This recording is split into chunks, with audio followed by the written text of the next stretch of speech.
on the sawhorses is my future carpenter's bench. All we have to do is put them all together. Put them all together and make something that I've always wanted, and it's time. So what I have here is 2x6s. If you want to build a carpenter's bench, I invite you to join me in this series. I'm going to really enjoy this and take my time, and we're doing this on the cheap. My goal is to try to build this for $200 because it's just using common material. Paul Sellers, this is his design. I'm simply just going to copy it, make a few changes. One of the changes, I'd like to have a little bit thicker top. And he used 2x4s. I'm going to use a good portion of these 2x6s. I don't know exactly dimensions yet, somewhere between 4 and 5 inches. But I went through yesterday at Home Depot. I picked through a whole unit of 2x6 studs to get the very best I could find. And I'm really pretty happy with what I got here. They're not perfect. The bench is not going to be perfect. This is a common man's build, a common man's bench, using cheap material, inexpensive framing material. And you know, as Paul says, don't let anyone tell you that a carpenter's bench needs to be made out of oak or maple or cherry, some exotic wood. Nonsense. Not all of us can afford that. I don't have $1,500 to spend on material alone. Right here, we've got $200 in material, and this is just about the bulk of it. And I think it'll do just fine. It's not clear, but really nice. You can see here, not very many knots, and we'll start by hand picking through this and selecting the best pieces of the wood. Having the 2x6, it gives us a little bit of a choice. But I am so excited to get started on this, and I just can't wait. So the first thing we're going to do is start laminating the tabletop. So this is a little bench that I'll be replacing. This was never intended to be a carpenter's bench for me. I built this for Jack. For him to have a bench to work on when he was just little, just born, as a gift to him. And it has really served me well, but I've kind of outgrown it, and I need to move on. You need to have something that I can really do some serious carpentry work on. But I was going to share with you, I found this little gem at the antique store. There's a little antique store down in the town not too far from here that whenever I drive by, I stop in. And it's a very old 12-inch ruler from the General Tool Company, and it's in good shape. I'm going to clean it up here real quick. I bought it for $1, and I thought I'm going to use this on this bench. I wonder what the history was. I wonder who the carpenter was that it originally belonged to. I wonder what he'd think of it being used to build something special like this. So let's see if we can clean this up real quick. So I couldn't hardly read it when I got it. I just hit that with the steel wool a little bit, and that brought that right out. Old things like this were made really nice, you know, properly etched. So we don't have to worry about taking stainless, or when we steel wool it, worry about rubbing the numbers off. Look at that. It's just coming out. It's really a nice one. Cleaned up nice, didn't it? I'm going to use that. One more thing, I'm going to build this bench using hand tools. Chisels, handsaw, everything by hand. The only power tool that I'm going to use is going to be my table saw, and that's going to be just to rip the bull noses off of the framing material because I want this crisp, clean edges. Everything else is all going to be done by hand. I may use a cordless drill at the end because I don't have a complete set of bits for my my brace, but I'm going to try to do everything with just a small selection of tools. I don't have everything here now. I ordered a couple things that I was lacking, but I'll share with you everything needed to build this. You'll be surprised how little it is. So the first thing we're going to have to determine is how big, how long to make our bench. The bench that I've worked on for years and years has been 4.5 feet long. Some people will do these as long as 8 feet. I just don't have the room. I don't want to be crowded so much. I want to have a good 4 or 5 foot pass around on both sides of the bench. So it seems to me that 6 foot, well, that's what it's going to be. I'm going to make my table 6 feet. That'll give me plenty of room to work on. That's an extra 1.5 feet of what I'm used to, and I haven't really felt all that cramped on here. So I've got my first 2x6 laid out. First thing we're going to do is we're going to laminate 7 2x6s together on end, glue and clamp them to make one of 2 tabletops. So what I'll do here is I've got to also determine how thick I want that table to be. A 2x6 is actually 1.5 by 5.5. and they've got a bowl nose, they've got a round bevel on them, which it doesn't look very good. It's obvious that it's framing material. I like to take and plane that off of there, or rip that off of the table saw and start with nice clean edges. So what I think I'm going to do, what I want overall, the thickness of my tabletop to be, is going to be a full 4 inches. That'll give it a nice heft, nice clean, crisp edges, and also it gives me a little bit of leeway in the 2x6 where I can pick the best section out of it, maybe dodge a couple of knots. When you're picking out your lumber, look for stuff like this that doesn't have a lot of knots in it on the top. That's what we're going to do. That's what's going to show right here. This is what's going to be the top of our tabletop. So you can see there, it's a nice clean edge. This is that bowl nose I'm talking about. See how it's rounded there? We don't want that. We're going to cut that off. So when we're deciding on how to cut and where to cut these, we're going to try to avoid the knots and make as few as possible. Again, I'll come over here and I'll square the edges. You can see that I've got some splits and cracking right there. We'll come back here beyond that, cut that off, and then measure our 6 feet. When I cut a table, when a table is going to be 6 feet, my rough cuts, I'm going to cut 2 inches over. I've got 1 inch on each side. Ultimately, when I want to square it, I'll have a little bit of room to play with. So I'm going to cut these at 6 foot 2 inches, 7 of them. All right, pretty exciting, my first cut. Now I'm going to cut all this by hand with my handsaw. One thing is I need to practice, because when I get to the end, when I'm doing my finish cuts, I want to be able to cut real good. And I don't use a handsaw very often, and I'm not real good at it. So this will give me an opportunity to get a lot of practice in.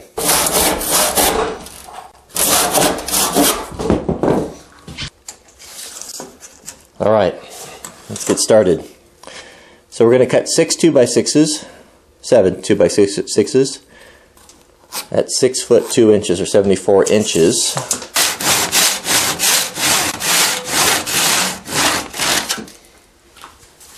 So this is why I restored the plane. This is the plane is tailor-made for this, smoothing these out. You know what surprised me when Paul said that you needed to take the planer and to plane this all out? When I looked at it, I thought, boy, I could just skip that, because it's obviously it's flat. I didn't realize how crooked and how wavy a machine board's like this, and how many tool marks and saw marks are in it, until you actually do start putting a plane on it. And so what I noticed when I start here,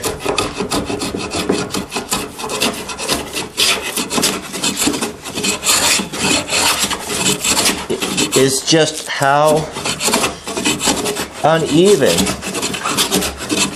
this is.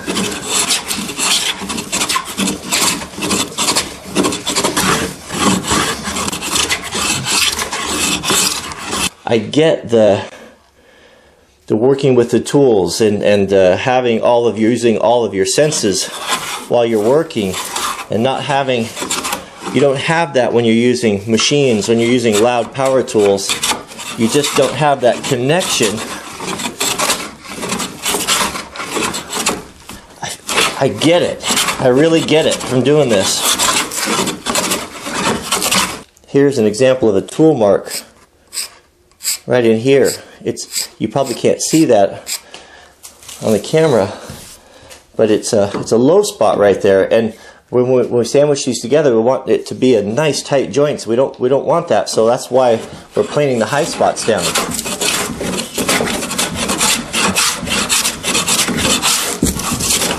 So you see, after going through there, there's a low right there where those pencil marks were. That's all you need to do. That's all flat across there now. That's true.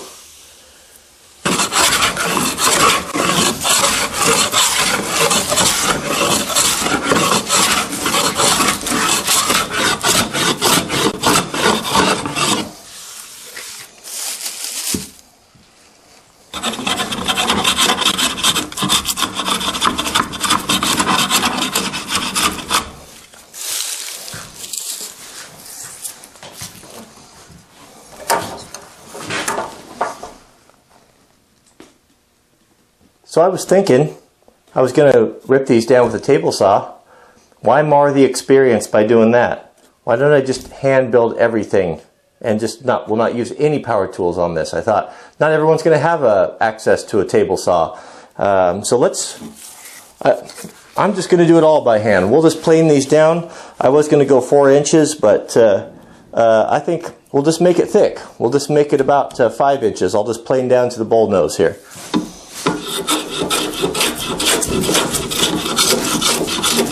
So what I'm doing here is I'm just taking this down about 1/8. I'm just running down until till that bowl nose disappears and I have a nice square hard edge.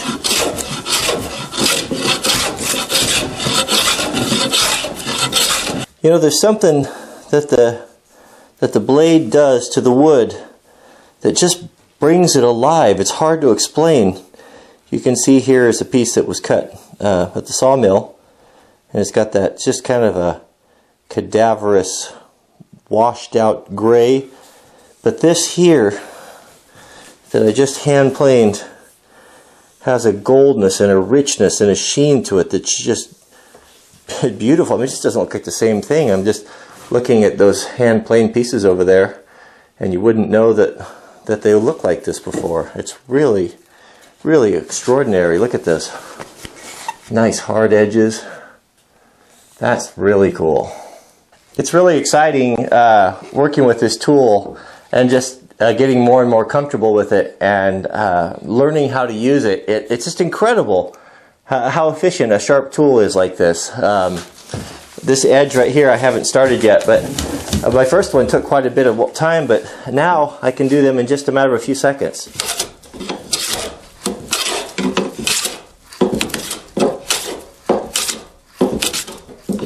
Got a few knots there.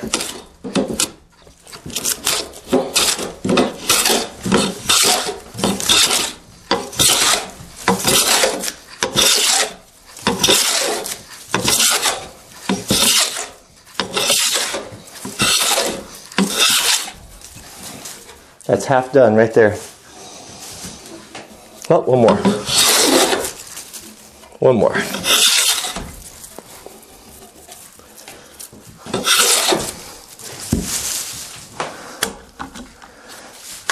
Really is a joy. I could see where a guy that was really good with his tools, you know, lifetimes worth of work, a master carpenter, could plane the corners of this board, or join it, whatever you call it, just as fast, if not faster, than a guy by the time it takes to set up a table saw.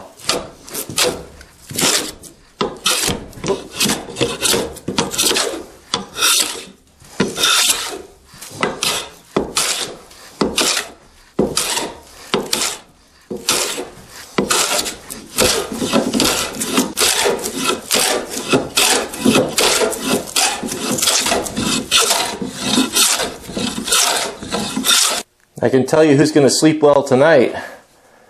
Wow, man. Carpenters in the old days must have been strong. Here are the shavings. So let's take a look at that Stanley. Boy, I've worked it very hard. I was curious to see how the blade looked.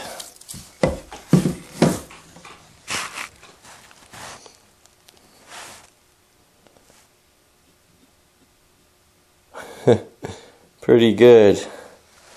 I don't know about all you guys that told me that I need to throw that blade away and get a heavy one. I think for the common man, that seems to work just fine. So this is the last one. I got the other 6 over there. Let's clean off our bench, get our clamps out, and glue these guys together. I've got a real motley set of clamps, but I'll use every one that I have here, and we want this thing to be tight. I'm really looking forward to this series, and I'm glad you guys can come along and join. I hope you're building one yourself, or at least thinking about it. One dilemma I have is, how long should these videos be? Obviously, there's going to be several of them. Typically, I hate to have videos over 10 minutes or so. This one ran closer to 15, and this was only half of what I actually got accomplished during the day. So let me know what you think. I'm kind of thinking around the 14-15 minute per episode might be ideal, but I'll be interested to hear your feedback. Please let me know what you think is appropriate. So on the top left, throughout the videos, I'm going to share some of the tools that I'll be using. These are Amazon affiliate links, and I'll put those in the subject heading. If you click on those, we make a couple bucks off of the sale if you purchase them. It doesn't cost you anything more than you would, and I'll research things that I really like and things that are maybe on special or really good prices that I would buy or have bought myself. On the top right is Restoring Crosscut Saws, my prize saw, Wanda. Which belonged to my grandfather, which lovingly came into my house, and I'm very happy to have it. Bottom left is proper gloves, where you can find some good Wells & Lamont gloves for what I consider to be a very good price. And bottom right is forging my bark spud that we used for debarking trees. So some videos, if you enjoy those, you can go to the subject heading and you can click on those links. They'll take you directly there if you're a mobile user. If you're using your desktop, you can click right on the video. So if you enjoy this series and would like to see more and like to support our channel, please click the thumbs up, and we'll see you guys on the next video.